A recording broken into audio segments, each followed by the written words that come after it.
Hello, AP scholars! We are going to be looking at the for each loop today, also known as the enhanced for loop. It is really nothing so special. It is a shortcut kind of loop that is useful for specific circumstances. It is required knowledge to have for the AP exam, and we saw an example question on the free response questions practice 2 where it was actually required. So let's find out how this works. So let's say we have an array. For example, I'll make a string array. This works for arrays. It works for strings. Basically, data structure type things. And if we were to call it, say, words, and let's just initialize it with hi and bye and y. So let's say that we have this this array here. What we can do is we can write a loop to go through. Let's say we wanted to go through each word and print it. Now, our regular for loop would be something like this. For int I equals 0. I mean, this is probably tattooed on your soul at this point. Words dot length. Oh, no, it's like that for an array. We also would have I++.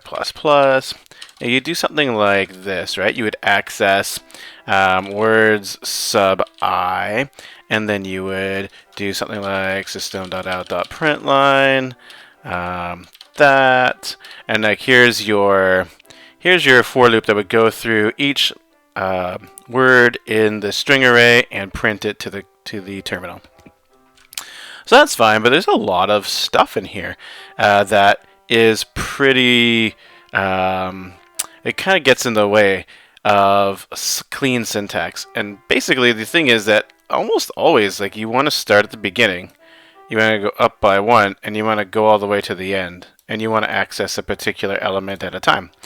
So if that's your situation, if you want to start at the beginning, go through each one, and get to the end, then a for loop might be for you. It gets rid of the I, the whole index thing, so you don't have to tell it to start at the beginning, end at the end, and go up by 1.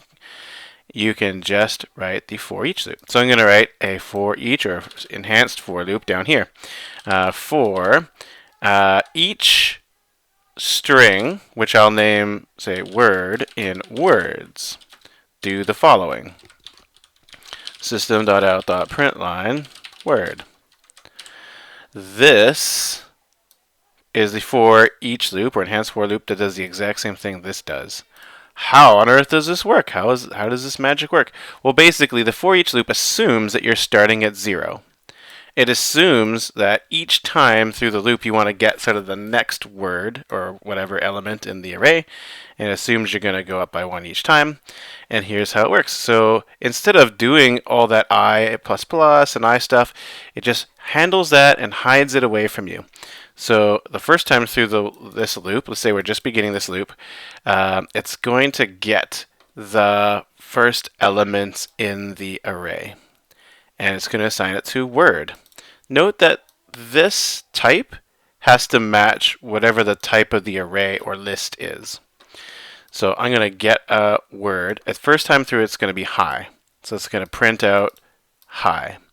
When the loop starts over again, behind the scenes, without you having coded it in, the for each loop will automatically advance some invisible index counter to the next one. So the next time through the loop, it's going to be by.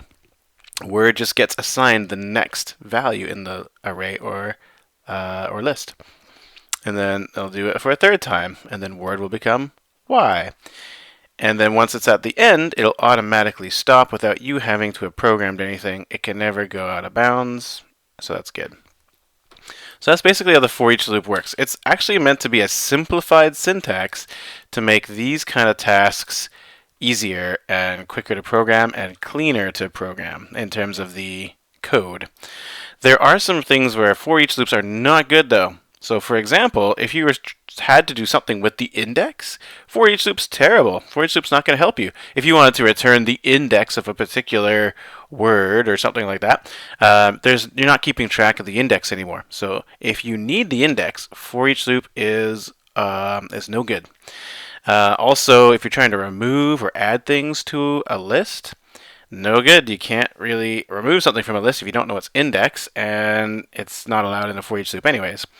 So there's a bunch of small kind of use cases where it's great for. Basically, if you want to go through a list and access each element from beginning to end one at a time and end at the end of the list or array. That's where it's most useful. Anything to do with indexes, though, or adding or removing, it's garbage, and it's not anything really special. It's just a little bit of a shortcut that cleans things up, that makes certain tasks a little bit easier. So there you go. That's a for each loop. I hope that made sense. Feel free to ask questions in the discussion channel, and I'll be happy to answer them. Okay, thanks, AP Scholars.